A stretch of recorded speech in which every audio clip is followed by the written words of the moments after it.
Thank you, gentlemen. You know, that was a game that we were looking at, and we're saying that it probably should have ended sooner than it did. Yeah. Due to a few miscommunications and misplays there by Team Liquid moving through the mid-game. But let's first look at how they got to that mid-game, that state in which they did have the lead.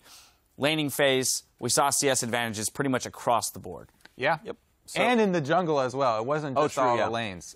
During the lane swap, where all the lanes were actually fairly even early on, Dominate had a 400 gold lead really early before the lanes even swapped back. And then once they swapped back, we saw Phoenix taking his lead, Quas taking his lead, and the bottom lane, Yeah, to talk about some of the specifics there, Dom has kind of quickly become one of the farm-heavy junglers. Like, back in Season 3, it was Meteos who would always have a gold lead by farming out-farming everyone else. It seems to be Dominate now. He's still one of the players who will actually go back and play Sejuani and not gank to level 6, and he's just seems to be repeatedly getting farm lanes because of this. As far as the mid lane matchup goes, yet again, AP Ezreal loses lane. Not a big surprise there. Doesn't do much. Free farm for Phoenix, that's cool. Top lane matchup when it swapped back. Gnar is still one of those premier top lane bullies, and Maokai got a couple sustained nerfs a month or two ago. It actually matters a little bit in his early laning phase. And then the bot lane as well I really like. You can play Sivir as a heavy push lane. You give her the AD shield, she ricochets the wave down. You can make Vayne lose CS under turret. But what they chose to do, which I thought was very smart, is Dom wants to farm, and Rek'Sai is a scary ganker. And Alistair, Rek'Sai will kill your bot lane. And I was glad to see that Piglet, despite having some hubris as a person, he's like, we will probably die, even though I probably don't respect these guys.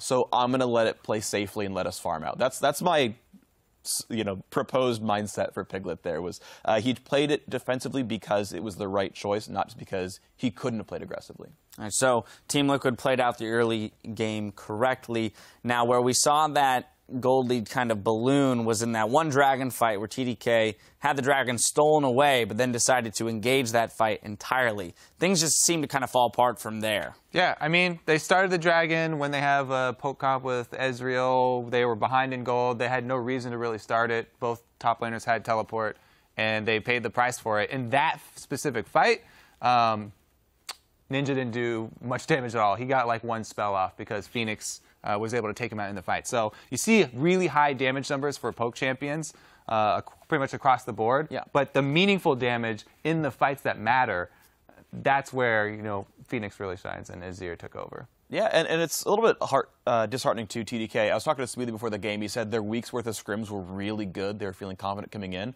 And this is the squad that had been playing together. Like, we talk about roster swaps all the time and how you take time to build synergy. This is the team that's built synergy. And the fact they're not able to play a poke team properly, right? They're getting collapsed on a dragon when you should be baiting dragon and saying, go fight for this ward, poke, poke, poke. They're just on it and getting jumped on. And that's when the engage is an unreliable Gragas ult, an unreliable Gnar ult, an unreliable Azir ult, like, those are things you can poke around and play around. And unfortunately, TDK didn't do that. Oh yeah, there also was that miscommunication when Vayne got chunked out and Seraph goes for the engage.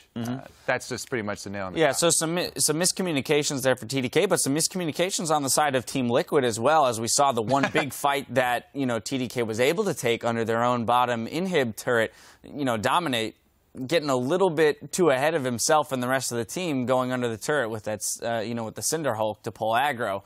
And it kind of brings up the question of going in against TSM tomorrow, what are they going to need to shore up to have a much cleaner game against a much better team?